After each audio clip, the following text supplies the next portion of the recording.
Welcome to the Banker Lamp. Please enjoy the video. You'll start by ensuring Chrome is up to date so built-in protections work.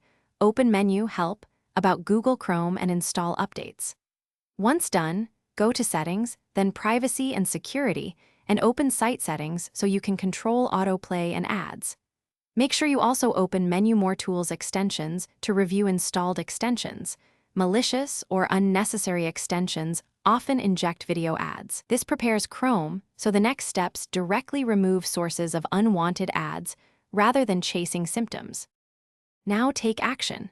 In Site Settings, set Sound to Don't allow sites to play sound to stop surprise video audio, and set Media Autoplay rules where available to prevent autoplay.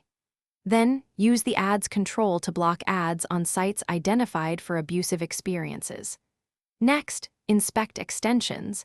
Disable any you don't recognize and remove ones that persistently show ads. This combination cuts autoplay sources and third-party injections, so most unwanted video ads stop appearing immediately. Finish by installing a reputable ad blocker and privacy extension from the Chrome Web Store, then configure it to allow essential sites but block video ads and trackers. This provides a persistent filter. Once configured, clear cache and cookies to remove stored ad scripts and restart Chrome so settings take effect. If ads still appear, run Chrome's cleanup tool or reset settings to default, which removes stubborn malware-like items. If that fails, check another browser to isolate whether the issue is system-wide or Chrome-specific. Thanks for watching. If this was helpful, leave a like and consider subscribing. See you next time.